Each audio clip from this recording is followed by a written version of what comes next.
Welcome to the Glowing Red Pyramid channel. We're back with a new episode 1, a new video game, new day. The week is ending, I guess it's almost Friday, but we are starting with a new game. The house in Fata, Morgana. I've never really played this game before, so let's do this. I believe it gave me a warning that there's like violence and war and other sensitive issues. So please keep that in mind. Suppose you watch this. Okay. I hope you're having a good one. This game doesn't have much gameplay. I think it's a visual novel. There is a house that sits beyond dark, dense woods. This pretty scary, actually. Oh, let me lower this. Lower it on my end, that is. Hopefully you could hear me through the music. That old mansion appears before you. Okay. Alright, a house in front of me. Without realizing it. Damn. Just like that, a mortgage just appears in front of you.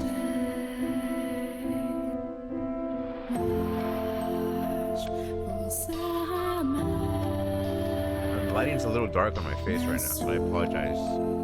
I'm playing a little bit... well, I should be reading this, I'm sorry. The house lives in perpetuity. An amalgam of myriad fates and generations. Those are words. Amalgam is like a mixture, by the way. No one knows who first said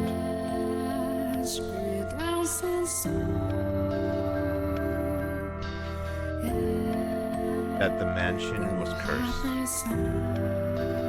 Alright. What do I know? I know there's a mansion and that it's cursed so far.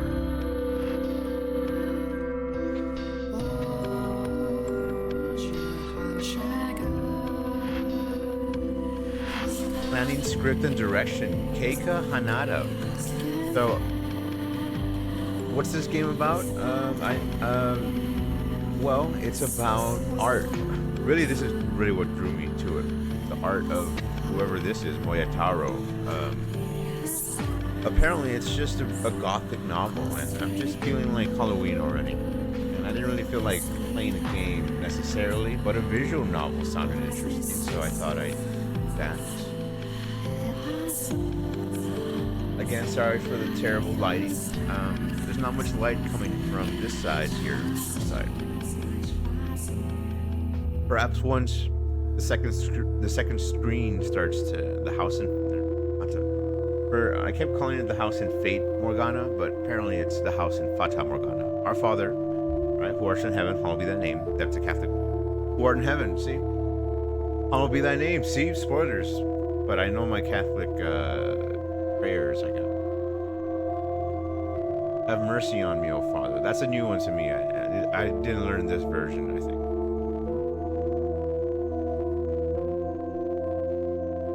And cast their souls into eternal damnation. This is definitely not the prayer of Catholicism. Most famous. I prefer the Hail Mary one, but I was looking down upon a corpse. Is it loading? Or do I press start? This is supposed to have, okay. It doesn't have controller. My own corpse. I was afflicted with great despair. At the sight of it being dragged to the place of my crucifixion, my soul crumbled, and I was wholly extinguished.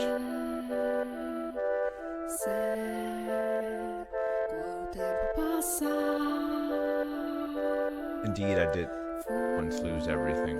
However, as I faded into darkness everlasting, I heard a voice calling out to me, and so I vowed once more that no matter how long it takes, How great the obstacles that stand in my way, or what form you may assume, I shall come back for you, that I must return to that house. So I ask of you, please wait till this mutilated body arrives there once more. What? Mutilated body? Your consciousness, wavering like a ship at sea, was slowly drawn back to the surface. Purr. With each breath, feeling gradually return. Feeling gradually returns to your fingers or finger. Yeah. With each new breath, is that past? Is that past tense? Master. You could hear the pattering of rain from some. There's gonna be a lot of reading in this. It's really just gonna be me reading an audiobook, if possible. Uh, and the sound of a crackling fire. Wake up, master. Creak, creak. Like steps, I guess. Wake up. Joe Biden.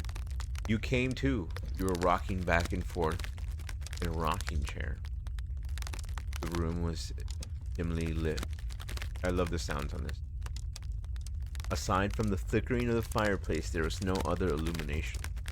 No light shone through the closed windows. There was only the pitter-patter of rain on the glass. Oh, it's rain. Okay. It was as though the whole mansion, had been enveloped in darkness. Oh, splendid. You have finally awoken. Someone called out to you. You were about to search the room, but that turned out to be unnecessary. The source of the voice was crouching beside the chair, looking up to you with emerald eyes. Oh, it's that person. I don't know if it's a guy or a girl. Good morning, master. I guess it's a girl. Good morning.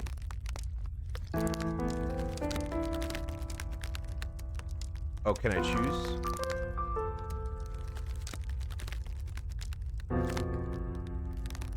I don't know why. Good morning. Good morning, I say. Hee, what is the matter? Are you still waking up? You seem rather drowsy. Come now, you must gather yourself. Though I am glad to hear your voice. I have simply been waiting so long for this moment.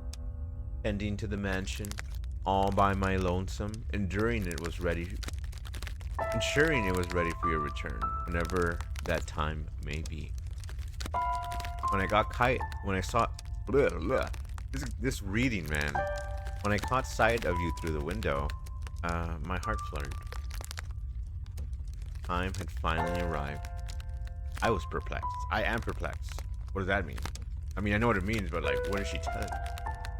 This woman who looked like a maid seemed to know you, but you had no memory of her. What kind of herbal tea would you like to start your day with? Guess like Earl Grey or whatever. Is that a rapper? What kind of herbal tea would you day with? I have some wonderful chamomile leaf. Or perhaps your tastes have changed since we last met. Tell me, master, what would you like? Sorry about that. I beg your pardon. I allowed myself to get too excited. But I hope you will be sympathetic, master. I am just utterly elated that I can see you again. That sounded a little sarcastic. I can't tell if she's being sarcastic. The woman appeared to be genuinely delighted that you had awoken, but she seemed to lack the energy typical of her age. Or perhaps life was more appropriate than energy. So she's giving off vamp vibes. Vampire. Nosferatu. Is this a Nosferatu? I guess it might be a Nosferatu story. But the gloom extended beyond the maid. It seemed to encompass the entire mansion. The plaster walls illuminated by the fireplace, and the rose engravings in the ebony pillars felt vaguely familiar. But a crushing sense of claustrophobia overpowered the familiarity. It seemed as though the house wasn't interested in accepting you just yet. Oh my, do you not know who I am? Do you not know who you are either? Typical anesthesia. That is quite the predicament. Not anesthesia, amnesia. If you cannot remember who you are, then who am I to serve? The woman's face was pale, almost as though a faint chill ran down your spine. You are the master of this house, though it would seem you have no memories of quite the dilemma. If you know not who you are, then you are no danger to me, no? Indeed, you have returned, but from where? That I cannot say. Who's talking? Then how about this? I am a servant of this mansion, and as such, I am familiar with the many incidents that have taken place here. I shall show you the history of this housemaster. That you will surely that will surely allow you to recall who you are. Freshly awakened gears in your head began to turn as you moved things over. The maid had called you the master of this house. But I don't have a mortgage. I can't afford a mortgage. But without a single mirror in the room, you had no way of seeing what you looked like. Unable to decide, you reflexively nodded. Let us be off, and fear not, I merely entreat you not to let go of my hand. Should you hold to it tightly, you need not worry about being washed away by the waves of history. No matter what happens, you mustn't let go of my hand. Oh, so this is like the boot in Harry Potter, right? What's it called? Portkey. Your hand in hers, you followed the maid's lead through the hall. The air within the mansion was oppressive, as though a black mycema hovered within. Miasma. The house was bleak and barren. Hardly a trace of color could be found. You came across an open window. Beyond it lay nothing but darkness. Neither sunlight nor moonlight could be seen. There were no chirping birds, no rustling grass, no signs of life at all. Everything that would normally give color to the world had vanished entirely. The only other presence was that of the maid. Following her lead into the big house, she's still walking. Following her lead, you proceeded to the mansion. All right. What is that? What's that thing there? Looks like knees. After some time, you arrived at a double door. Oh, it's a double door. The glass within shattered. The door, once pure white, had long faded into a dull gray. It appeared to lead to the back garden. You could hear children laughing on the other side. There's children here? Though it is in the state you now see it, a beautiful, beautiful garden once lay beyond these doors. The owner of the time enjoyed gathering rare species of rose from all across the world. At its grandest, it seemed every flower was in constant competition for the most magical, majestic bloom. Would you like to see this wonderful era of splendor and prosperity? The 80s. Sorry. I'm so sorry. I very much hope it is to your liking, master. I'm trying to do a little bit of voices. You can't tell. The maid opened the doors to the back garden. A sudden gust of wind brushed across your face, forcing you to close your eyes as you followed the maid out the doors.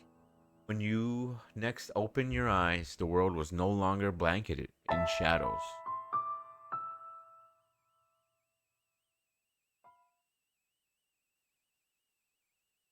How is my PC running so hot right now? Just it's a visual novel. Oh, it's not hot. The First Door, Chapter 1. What's it doing? 1603. 1748. I'm like, hey, what's up? Hello. Move the cursor to the bottom right corner of the screen to display the in-game. Save and load your progress, and change the game settings. Cool, finally. I don't know how to do that. How do you do that? Where is that? Damn, I forgot what. Oh, here. Okay. Is it this? Oh, auto. What window? Black. No, backlog. Config. If I could just. I don't understand why settings for. I guess I have to be in big picture mode, but I'll have to fiddle that around. The mansion had an alluring. I'm gonna save actually. Ooh, what a fancy save title! Yeah, very fancy. Save yes. Okay, and then back. All right, all right, okay. So okay, um, the mansion had an alluring air of beauty about it. Ah, excuse me.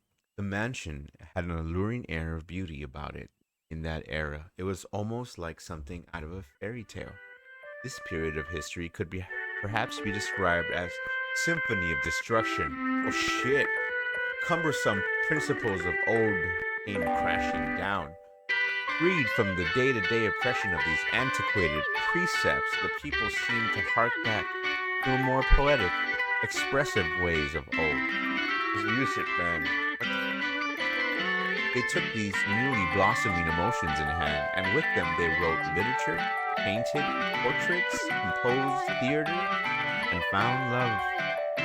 Even the church, which had maintained authority throughout the Middle Ages, embraced the changing times, adopting the culture's flowering sense of aesthetic. What is this? War would break out not 20 years from then, plucking the ripest era from the tree of history. But that is of no concern to us now.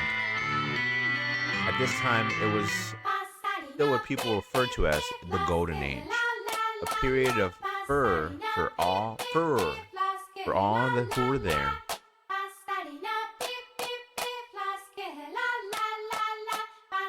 This Africa? Now let us a slight detour. No, we will not be changing locations. This is a tale about the mansion from beginning to end.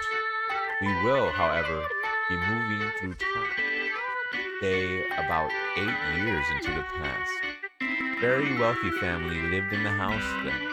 The mother and father, brother and sister, all had distinctive, beautiful flaxen hair. Flaxen, waxen, maxen. I was always enamored by their hair. By contrast, mine is the color of a wet crow. Oh, I love the writing in this. See, there I am, standing around, looking rather a fool. I was happy back then. And what reason did I have not to be?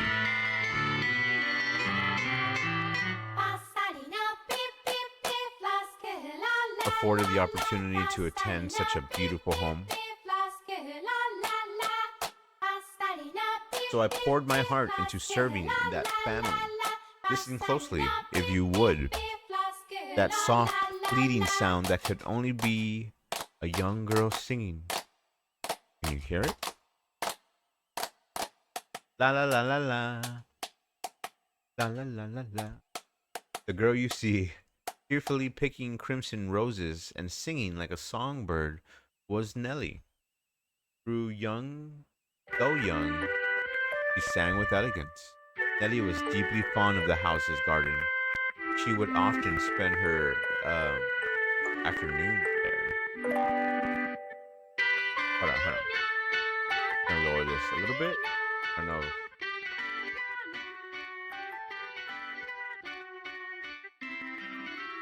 Maybe that's too low. The music is really good, but I won't know until episode 2, so I'll just make sure. Because a lot of this like it needs my voice, I guess, to read through it. And if you can't listen to it, I don't know. I'm sorry if the audio is off. So. Gorgeous roses gathered from across the world bloomed in the garden. They were given utmost care and even had their thorns removed. So young Nellie would not hurt herself, naturally. The light brown haired girl carefully plucked petals from the roses, gathering them up as she sang. Her voice was like music, played by fairies. Nay, the sight of her was like an angel descended from Oh dear, please don't look at me like that. I admit I was being rather fanciful. But what is a woman if not fanciful? I heard talking. Little bird, singing night and day. For you, for your little birdie heart, sing your woes away. Pretty flowers all around the little birds, and even when the sun comes up, oh dearest smell, I've forgotten what comes next. Are you listening? Mel, another girl there, yeah. Nellie was, as a matter of fact, not the only visitor to the rose garden that day. She always came with her older brother, Mel. That's a dude. The young siblings were inseparable. Mel adorned his Mel adored his little sister. Mel adored his little sister, who, in turn, pined for his attention. The sight of the two innocent children cuddling together, not yet shackled by fear for the future, was truly heartwarming.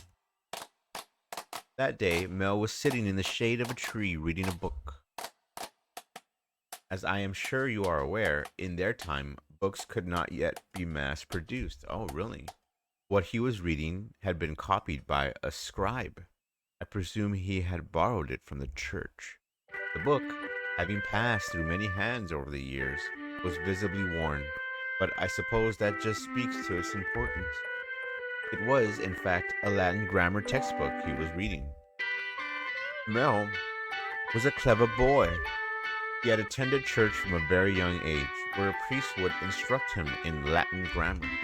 So at that time, I believe he was capable of reading even advanced texts. Like Hunger Games, maybe? Is that an advanced text for you? I guess maybe Moby Dick. It's huge difference between those two words. Oh dear, Mel, please. Please. Silence. The young girl approached her brother, who was consumed by the text. In her hands, she carried a large pile of rose petals. Though his sister's shadow overlapped with the trees, the boy still did not notice. So Nellie puffed her cheeks, thrust out her slender arms, and let the petals fall. Whoa! Oh, they're falling. Hey, look, your head is covered in roses, Mel. Oh, Nellie, you've got petals on the book. This isn't mine. I can't afford to get it dirty. Dude, it's just petals. You can't, what? There's just a rose petal. It's your fault, dearest Mel. I tried to get your attention. And besides, flowers won't get a book dirty. Oh, see? Yeah, that's true. I must raise the white flag. When did my little lady find herself such a sharp wit? While waiting for you, dearest Mel. I feel like I should be talking in an accent, but I can't do accents. I waited, and you didn't so much as glance at me. I'll be an adult by the time you're done reading that book. Wow, that soon, said Mel. That soon, said Nellie. Mother says girls grow up fast. Mel says she may be right. Laughing, yeah. Mel says, in that case, we should do something together before you're all grown up. Surely you won't play with me any longer when you become an adult. That's not true, says her brother. I'll still play with you, even when I'm grown up. Oh, that's probably not true. But grown-ups don't play, Nellie. That's not true. That's not true. They play Fortnite still. They've been playing for like 10 years. Fine, I'll stay a child forever then. Didn't you just say you were about to grow up? The brother asks. She's gonna say it. You're so mean, Mel. I'm sorry, please don't pout, my little lady. How about this? To make it up to you, I'll play whenever you want today. I'll play whatever you want. Really? Do you mean it? I want to play make believe. Make believe, says Mel. Make believe, says Nellie. I will be a princess taken captive by an evil kingdom, and you, my dearest Mel, will be my valiant knight. I'm getting a little bit of a Cersei Lannister, Jamie Lannister vibe here. I'm not liking it. Then you turn into a prince when you rescue me. A knight can become a prince? Yeah. Well, can they? I, don't, I guess they can, technically, but who would allow it? They can. Knights and princes have both have to be charming, so of course they can. So to her, a king just needs to be charming. Very nice. Which is why, which is why it must be you, dearest Mel. No one else can be my prince or my knight. While he may have appeared outwardly embarrassed by his rose-cheeked sister, proclaimed prattlingly. Let me try that again. While he may have appeared outwardly embarrassed by his rose-cheeked sister, proclaimed prattlingly, I am certain he was smiling on the inside. And he looks like he's smiling on the outside too. After a few moments, he merely knelt, bringing himself to eye level with Nellie, and gently stroking her soft hair. Alrighty then. You're my princess, Nellie.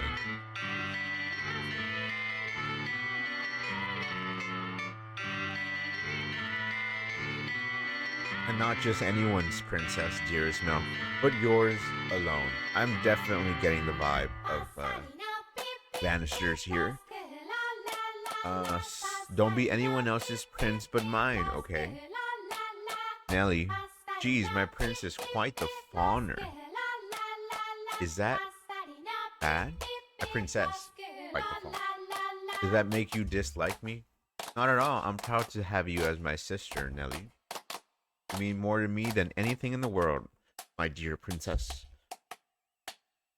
I love you, dearest Mel. You'll always be my prince forever and ever. Her mood, quite improved, began humming the melody of the song. She had forgotten the lyrics too.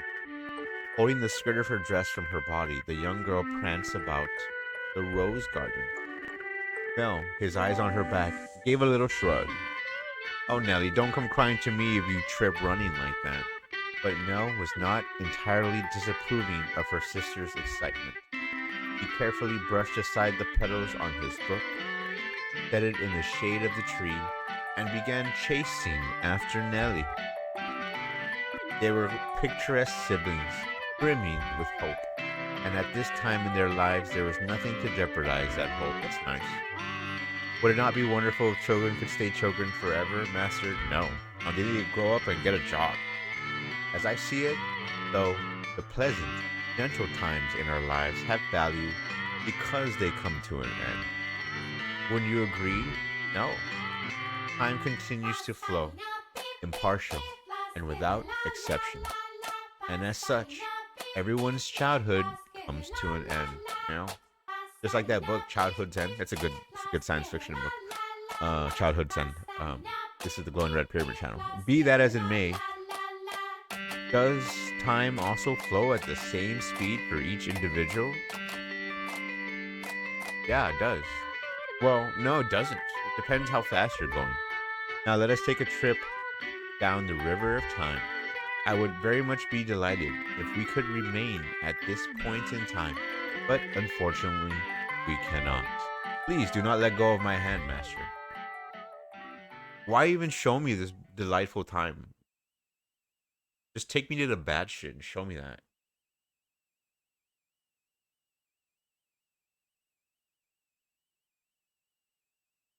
He had just slashed the GeForce RTX. What? What?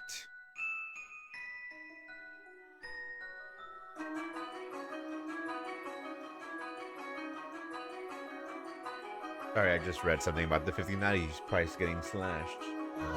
I didn't.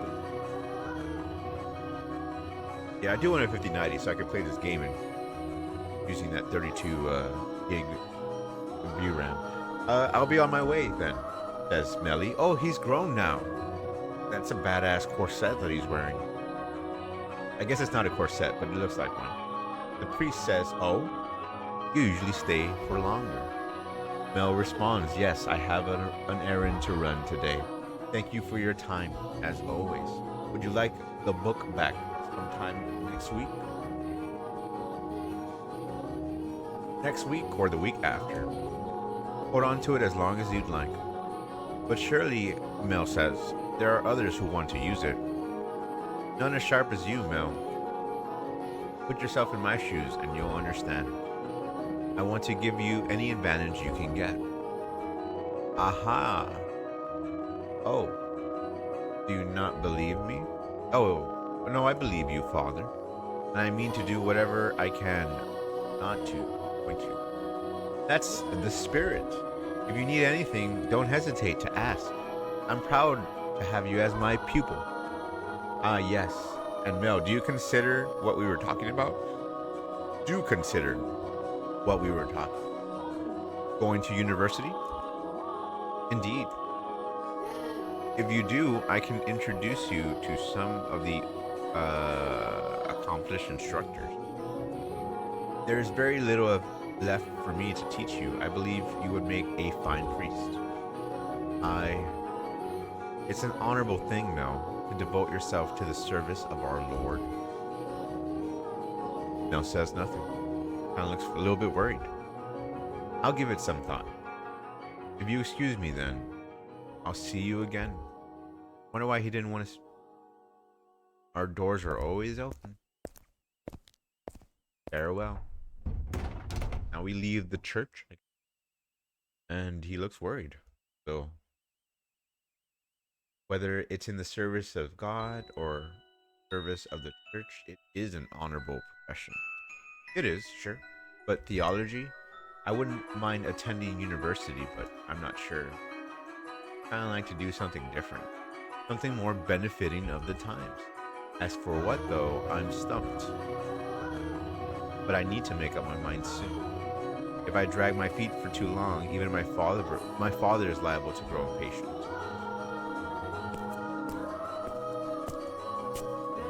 Oh, suddenly a beggar. Young sire, blessed young sire. Alms? Alms for the poor? Ah, this beggar. If I'm not mistaken, he's been outside the church since last week. Alms? The way he shakes his head, I can get a glimpse of his forehead under his hood. He's completely bald. Buy yourself some bread with this.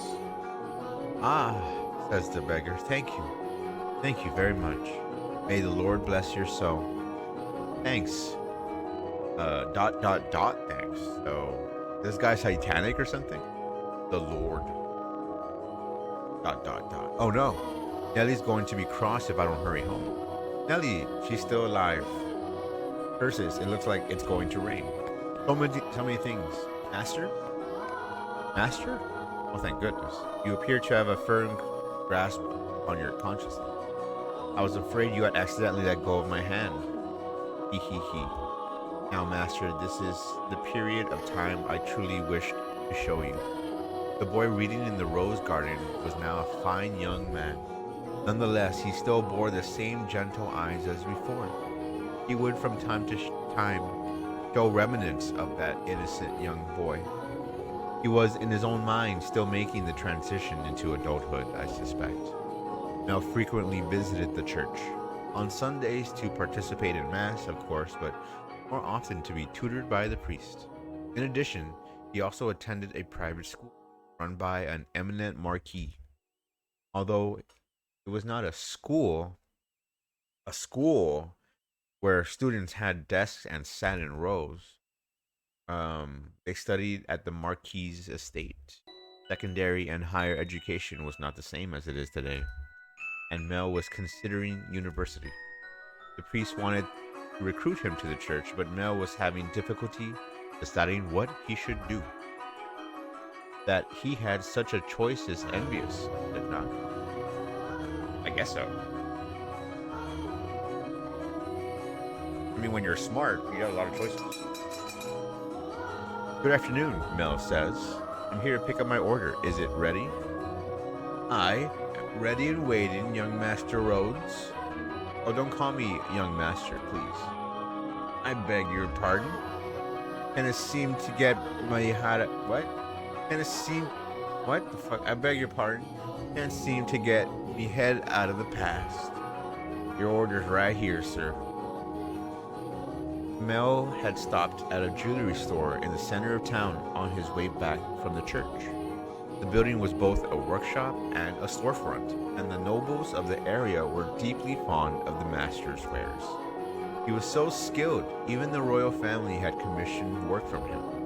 As a matter of fact, the wooden sign out front was engraved with a replica of a piece of his jewelry set to be on display in the palace.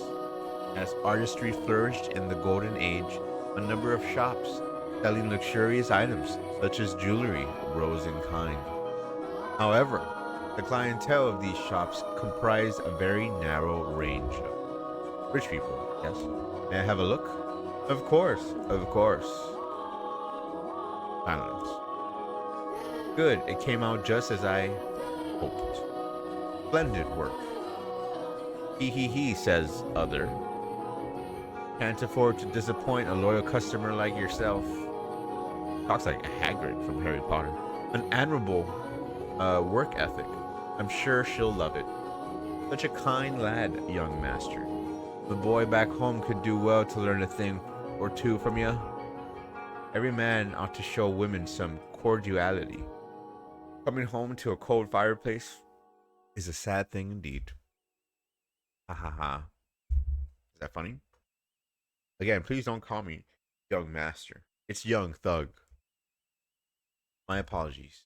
I'll take this and be on my way then. Good day. If you find yourself in need of aught else, just let me know.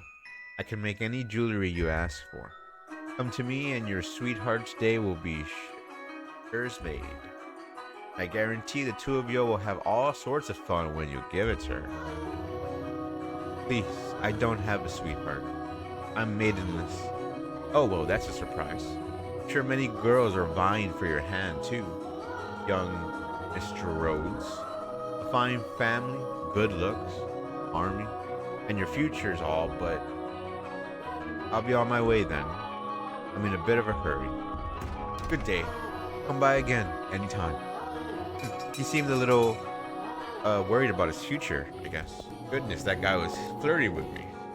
Maybe I'll say I want to study abroad or something. Patient as my father may be, that would certainly anger him. I can hear it now. You're wasting your God-given talents, boy. Boy.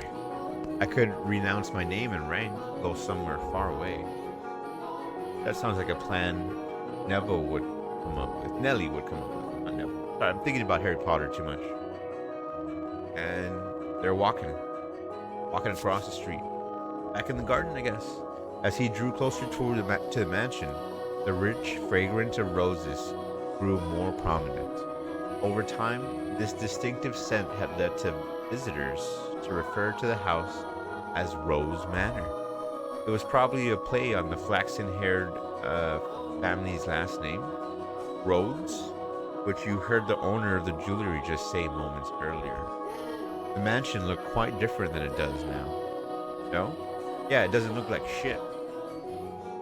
No thickets of ivory covering the walls, and no rotten, broken doors to be found.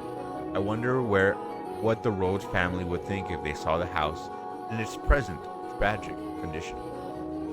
The sight of their abundantly blooming roses, a veritable symbol of prosperity, long since withered and turned to soil. My apologies, I got a little sentiment. Let us forget for a moment about our own time. I suppose I stayed out a little too long. Oh well, the sun still shines high in the sky, says Mel. I'm sure it's... Oh. Dearest Mel, what took you so long? Wherever have you been? I've been waiting for ever. Nelly? You're not in the house? Nope. You were taking so long I decided to wait by the gate.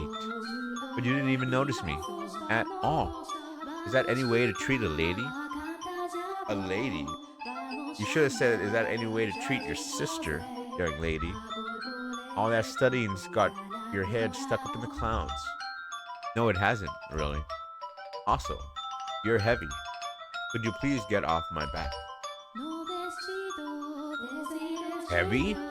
I've been gradually reducing the amount of sweets I eat, and I love sweets. To maintain my figure for a new dress, and you call me heavy? Er, I didn't catch that. Were you saying a tongue twister?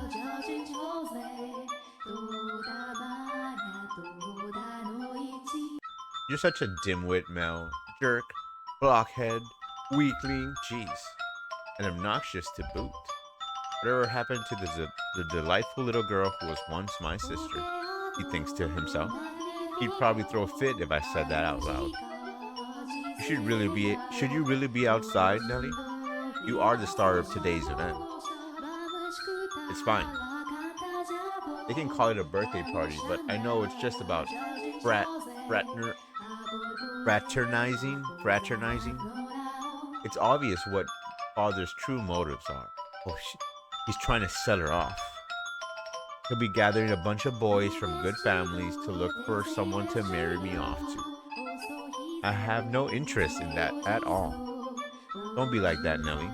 They're all here for you. At least enjoy what you can of the party. I guess.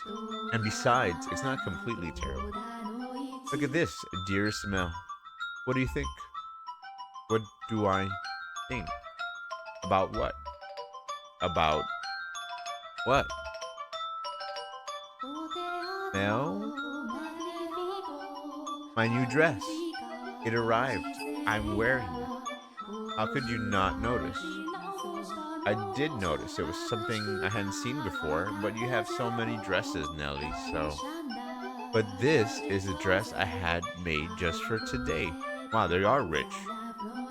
I mean, that's impressive now. Look at those colors. They're so pretty. It's the work of a renowned dyer. And this belt, just so lovely. You see how it comes together to form a butterfly? Oh. Oh, I'm just absolutely in love with it. Wait, what butterfly? I can't even see the belt because of the text. I think I'll be wearing this dress for a while to come. So tell me, what do you think? Is she gonna fucking die in that dress? Oh my god.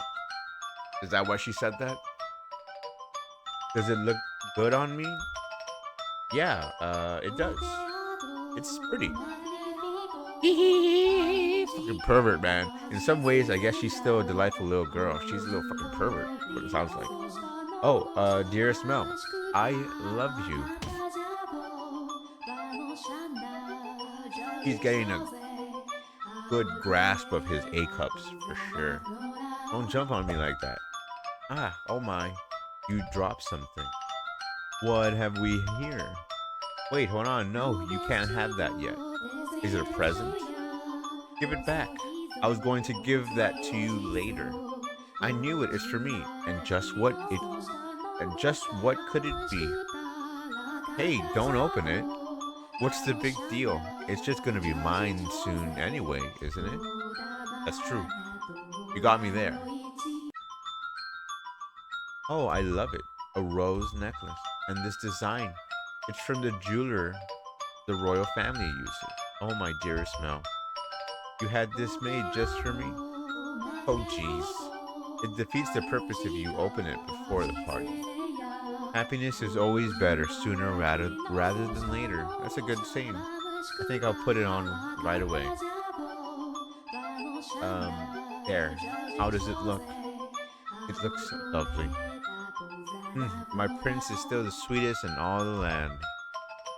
Don't make such weird noises. Oh, but why not? Prince always knows exactly what his princess wants. What is happening? And this princess wanted some rose jewelry to go with her new dress. Understand? Geez, I don't have it easy playing your prince. It might be about some time you found a new one. Yeah. A prince is a prince because you can't just find one standing on the street corner. If you want to retire, dearest Mel, you're gonna have to wait another 10. That's a long time. Or if you find yourself a new princess, I'm not so. Hmm. You're about as romantic as a rock, dearest Mel. Worry not, your adorable sister will always be your princess. What more could you want? Are you really allowed to be the judge of that? I mean, more, t- more to you than any other girl in the world, do I not? That makes me your perfect princess. Ha, ha, ha. Hey, what was with that laugh? And it'll all be over soon laugh. You're always telling me I mean more than anyone to you. Well, your family, right? Well, you do because you're family. More than anyone in the world, my beloved baby sister. Hee hee hee. I'll take good care of the necklace. Thank you, my dearest Mel.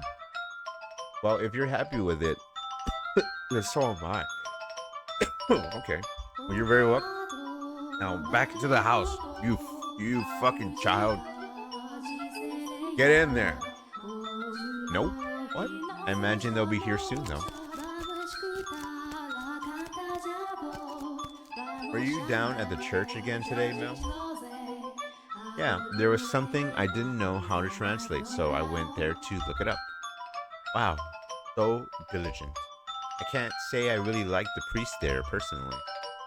Actually, I kind of feel the same way. What? Really? Why? What did the priest do? Well, I have my reasons. What the fuck does that mean? Sorry, I don't mean to cuss so much, but I'm like expecting something to just go bad here, and I don't know what. Hey, even you don't always like the priests. Let's skip mass on Sunday then. We can go play Fortnite. No skipping church. As the brother, as grew the brother, so did the sister. As grew the brother, so did the sister. That day, Nellie would have been turning 14, and Mel, 3 years her senior, was 17. You saw it with your own eyes, just so you know how much she has changed. She was always a cute little girl. She grew into an even more beautiful young lady. Though she was only 14, she was well on her way to becoming a fine lady. Gross. As for her character, well, but a girl like that has her own charms, would you not say? Drifting down the river of time, two siblings matured into healthy young adults, but the core of their relationship did not change in the slightest.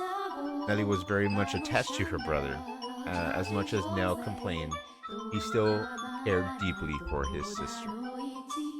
Around the time the sun had begun to set, carriages started lining up outside as well-dressed aristocrats made their way into the house.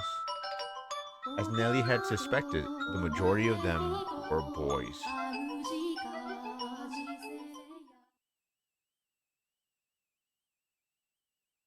Yes, I understand. You don't need to say anything. Rose Manor, right?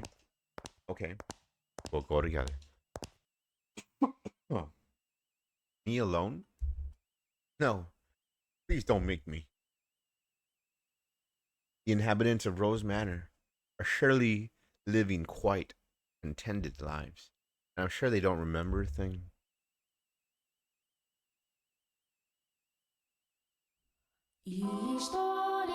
Got a title. That is that the intrigue? There's no intrigue in that, man. The fuck? I mean, it gets me curious a little bit though. The room with the fireplace was always kept in pristine condition, so they could entertain guests at any time. Walls colorfully decorated with tapestries and stained glass windows gave testament to their great fortune. The servant's first assignment every morning was to clean this room. Pitchers, silver plates, and silverware were polished to a shine so they could be proudly put to use at a moment's notice. Yeah. And for events like their daughter's birthday, the room served an even more important role. The table's tops were removable, so they had ordered new tabletops with designs made especially for this occasion, and they are rich. And once the banquet had drawn to a close, tables speckled with half empty wine glasses and leftover candied fruits were moved off to the side to make room for, of course, the festivities. Good evening, Lady Nellie. You're looking particularly lovely today, somebody says. Nellie, I had these jewels cut just for you. You'll let me have this dance, won't you? I guess these are all the different people. She's 14 years old, isn't she? Haha. What's the matter, Nellie? You look exhausted. These are pretty good. Want one? I know you like sweets. They're apple candied and rock sugar, I think. You disappoint me, dearest Mel. What do you think? What do you think is the matter? They just keep coming. It never ends, driving me up the wall. Everyone's just repeating the same lines they've been taught. They all think pretty jewels and requests to dance are enough to make a girl swoon. But I think that is true for you, Nelly. Only when you do it, dude. Although, why is she disappointed with me? I think I'm done with birthday parties after this. They'll probably throw an even bigger one next year. Yeah, for the quinceañera. Big 15, I guess. Well, you're about that age, Nelly. Oh, shit. We are a reasonably distinguished family, so there are a number of different houses that would like to have connection. So, we're gonna sell you off like a cow. What you're saying is do it for the family. No, that's not. I won't date or marry anyone. I have no interest in being used as a pawn in their inter-family politics. Pawn? I wouldn't go that far. I would. I would go that far. And I'm sure Father would let you have. And I'm sure Father wants to let you choose yourself. Someone you actually love. Love? I never thought I would actually hear you talking about love, dearest Mel. You don't even understand what makes Shakespeare's plays so beautiful, and you're talking about love? You fell asleep during Romeo and Juliet, and you're talking about love. You went all the way out to the Globe Theater, too. Oh, talking about Shakespeare, huh? Well, pardon me for being ignorant when it comes to romance and the arts. But you're not, Nellie. Shakespeare's make-believe story made you cry like a baby. Anyone would cry at that. You'd have to be crazy to sleep through it. He slept through Romeo and Juliet? That's not what I'm saying. Someone as emotionally vibrant as you, Nellie, have no problem finding love. Ah, dearest Mel, we should dance. Lady Nellie, could I have this? Let's dance, dearest Mel. What? Me? Wait. Come on, I really like this song. This song? I thought it was Claire de Lune or whatever. Twilight. It's not. It goes beyond that. It's a great song, not just because it comes out in Twilight. Quit pulling on me. What's the point of us dancing? We're siblings. Mother and I are staring daggers at us. No matter what day. No matter. What day is it today, dearest Mel? Your birthday. Exactly. So I can do what I want. Now, attend to your princess, as a proper prince should. Geez, how did I get myself into this? They're gonna do it, man. Nellie's skirt fluttered along with her hair as she stepped in time to the music. She was not only a skilled singer, but a skilled dancer as well. Mel, on the other hand, fumbled over his own feet trying to keep up. One would be hard-pressed to describe his dance abilities as good, even as flattery. Although boys of his pedigree were taught to dance as part of their etiquette lessons, he found himself being dragged around by his sister. He could hardly be said to be attending to her. This is humiliating. He's kind of dancing a little bit. Because his parents had been hands off in raising him, largely giving him free rein to study and learn what he pleased, Mel looked like a tangled up marionette. From throughout the hall, he could hear giggling, uncomfortable chuckling, and people coughing. Um, Geyser laughter. Come now, dearest Mel. This is the best you can manage. What are you going to do when you find a girl that catches your eye? I won't, so it doesn't matter. She, she's laughing at his depression. Follow my lead, Mel. 1, 2, 3. 1, 2, 3. Are they waltzing?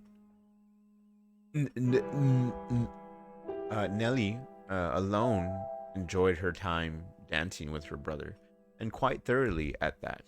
It did not matter to her that he moved awkwardly or that the guests were giving them cold stares.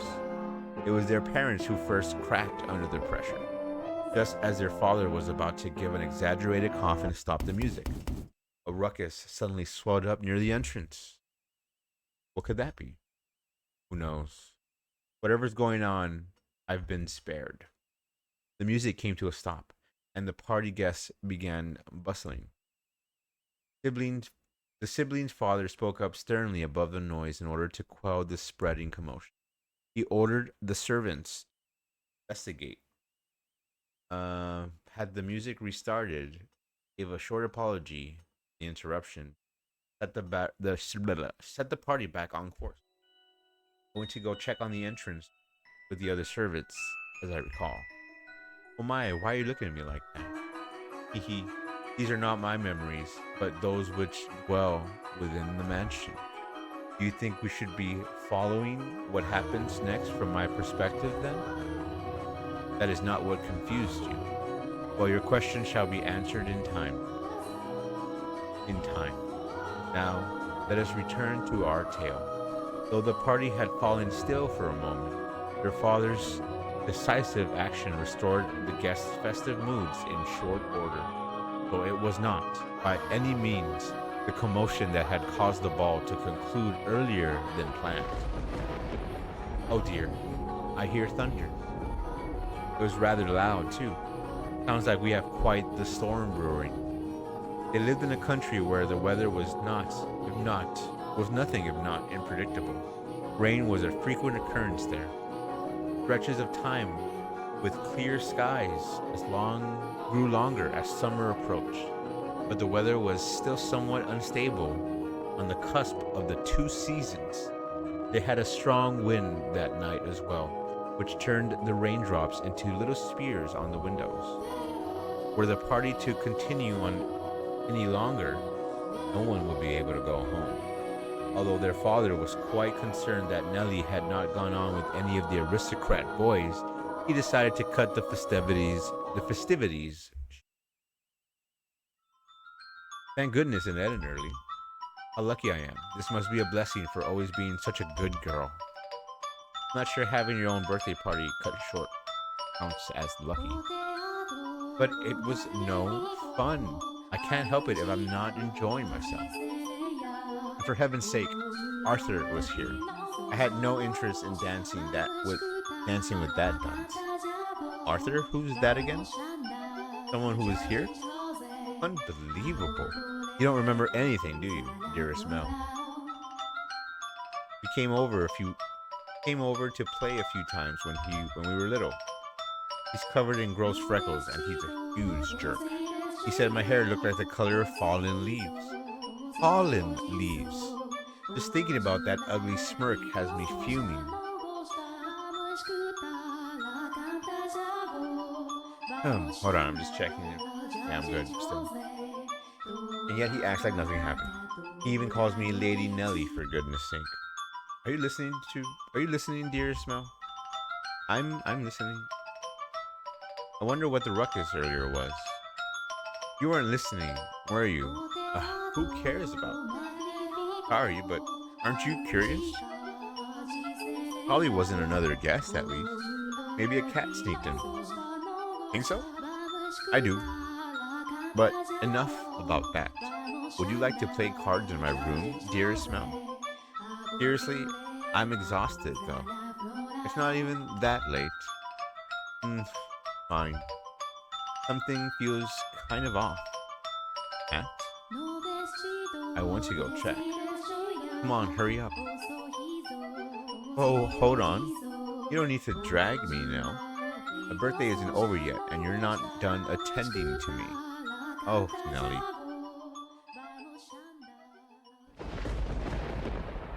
Don't like the sound of that storm. Is that a metaphor for a metaphorical storm coming in? The house in Fate Morgana. I'm doing like the animes that come in and out. Watch animes. Like Attack on Titan. Uh, O plus Ultra or whatever Hero says. The rain just won't let up. I can't. I wonder what the commotion was about here. Good sakes. All that storm's fault. That's why I can't sleep. Just fretting over nothing. I'm sure Nelly was right. It was just a cat. Maybe a dog. Maybe a bird. Maybe an opossum. I can't sleep. I hardly ever have this much trouble falling asleep. Is his spider sense going off? What could this thing be? It's not quite foreboding. Walking around the house at this time of night isn't going to help any. But I'm not going to fall asleep just lying here. He's going to walk around. The only sounds that could be heard in the dark corridors were the sharp pitter-patter of the rain, his footsteps, and his breathing. Although he was intimately familiar with the layout of the house, that night the hallways felt like an endless labyrinth, veiled in shadows. No moonlight shone through the windows, though he naturally found himself moving cautiously, despite being in his residence. I know that feeling. When it's really dark, you don't have a home. It's just darkness. You know, you have to like put your hand against a wall, and you know. There's a great book about it called House of Leaves. It's like anyway, the keeping the palm of his hand pressed up against the chilly wall. I was just talking about that. Wow. He put one foot in front of the other. But to where was he supposed to head? Mel, of course, had no way of answering that question. No. If he had anything, it was guidance from above. His destination lit by flashes of lightning. I thought he was talking about God. Or perhaps there was something else leading him along. Oh, maybe they are talking about God. Though he progressed with a fair bit of hesitation in his step, Mel was slowly but surely drawing nearer to one of the rooms in particular. He made his way through the seemingly endless halls, past the living room, its fireplace long since cooled, into another corridor, and then another corridor, and then went to McDonald's, and then came home, and then stopped outside Abigail's bedchamber? A dim glow of a lamp spilled through the cracks in the door. A gust of wind is not necessary to make a flame flicker. A person's movement or vibrations in the air from someone speaking, slightest of motions, cause the light of fire to quiver, shifting subtly as though nudged by an invisible fingertip. The light from inside? I see shit. She's still awake? A voice? He seemed to be hesitating. It would not be difficult for him to approach the door and peer inside, but he had reservations about peeping in on another chamber, even if it was his own home. Moreover, this room was assigned to a woman. There was a woman behind that door. What would you do, master, in that situation? Oh, fuck. Talking to me again. She just comes in and out of nowhere. Would you succumb to your curiosity and gaze inside? Or would you respect the owner's privacy? I shouldn't be doing this, but the voice, it feels like it's calling to someone else. Yes, me. Could sense someone watching me at that moment. He had succumbed to his curiosity. He stood on the other side of the door from me, his flaxen, waxen eyes open wide, trying to remain as invisible as possible. The wavering in his heart seemed to create faint ripples in the air, which I pretended not to notice. Yes, I knew he was there. I could sense his presence, his wavering emotions. Oh, is the maid in there? However, I could not begin to speculate as his true feelings, or how great a surprise this was to him. I too am discovering new facts of this tale by viewing it through the eyes of the mansion. But it is not I who is of concern, master. It is you. You and... No? I know I shouldn't be doing this. I should be ashamed of myself. But I can't look away. What's... Who is that? Her skin is so pale you can practically see through it. Is that white because she was out in the cold rain? Her hair is as white as snow. And her eyes, they're like, how do I describe it? They're like, my vocabulary truly lacks for situations like this. They look like blood? No, that's just disturbing. Than wine, perhaps? No, more translucent. Gemstones. Yes, gemstones. Her eyes are like rubies. I've never seen anyone like her before. What could they be talking about? Mel's eyes were affixed on the particularly young woman. She had glass-like skin, eyes that glimmered in the flickering candlelight, and snow-white hair that flowed like luxurious silk. But her lips were bluish-purple, her soft, delicate skin sullied with grime. Her twinkling eyes pointed down at the floor, and her hair a disheveled mess. She was, even at a glance, clearly not a lady of means. The tips of her fingers were cracked from the cold, her nails pale from malnutrition, and her garb little more than rags. However, true beauty is always visible, no matter what it may be hidden beneath. Even wrapped in a veil of insalubrity. What does that mean?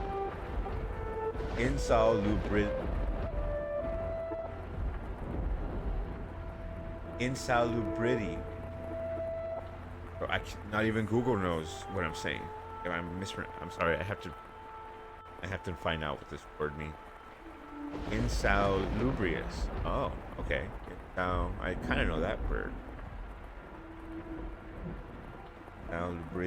Insalubrity. Definition. Insalubrity refers to the state or quality of being unhealthy or unwholesome. Oh, okay. So if I tell someone, oh, you're wrapped in a veil of insalubrity. I don't even know how to say it. Okay, so if anyone ever tells you, yeah, if you're wrapped in a veil of insalubrity, yeah, they're saying you probably go to the doctor, even though she thought herself hideous. I wonder what happened to her. Mel could no longer avert his gaze from the girl's visage. He had, for the time being, forgotten the shame he felt for people.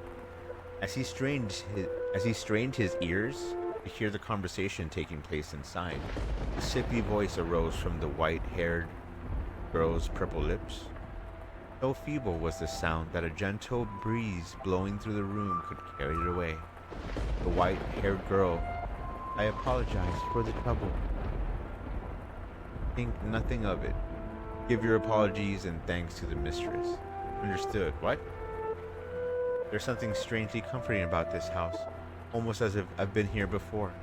If my father were here, I'm sure he would be quite fond of it. I'm sorry about your father. There's nothing you could have done, I imagine. What's going on? When you came to our rescue, he was already rescued. Father? Was that perchance what the commotion was about? He stared intently, tranced by the scene unfolding beyond the red door. A gaze can often signal one's presence to others more effectively than words. The white-haired girl could likely sense him there as well. She flickered her gem-like eyes upward. Ugh. That was when the boy finally felt a pang of panic. For a split second, his flaxen eyes met her ruby eyes, and causing him to recoil from the door. His heart was pounding like the rain outside. Careful not to make a sound, he took one, two steps away. Did she catch me? I'm not sure. It was only for a moment. Can't have seen me. The boy did not have the courage to peek in on the room a second time, so he cautiously returned to his bedchamber as quietly as he could manage. But even beneath his covers, he could not erase that girl's eyes from his memory. Her melancholic red irises, her voice, delicate as a glass sculpture, her pale, almost lifeless skin, her pure white hair. Every singular detail kept him from bashing her image from his mind, nor could he restrain his heavenly pounding heart. Who could she be?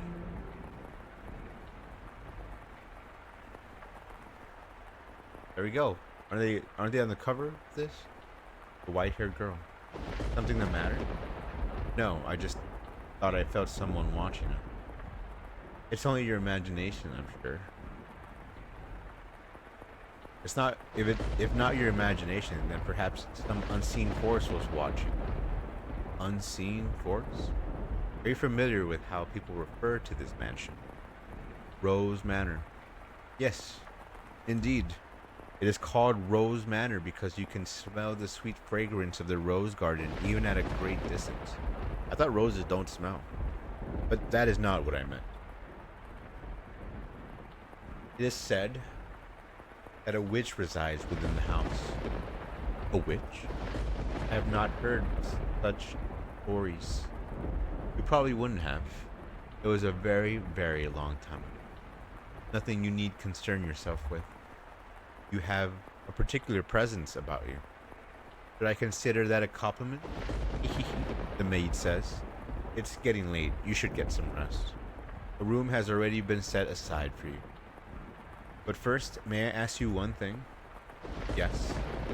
I do not believe you have given me your name yet. My name. My name is.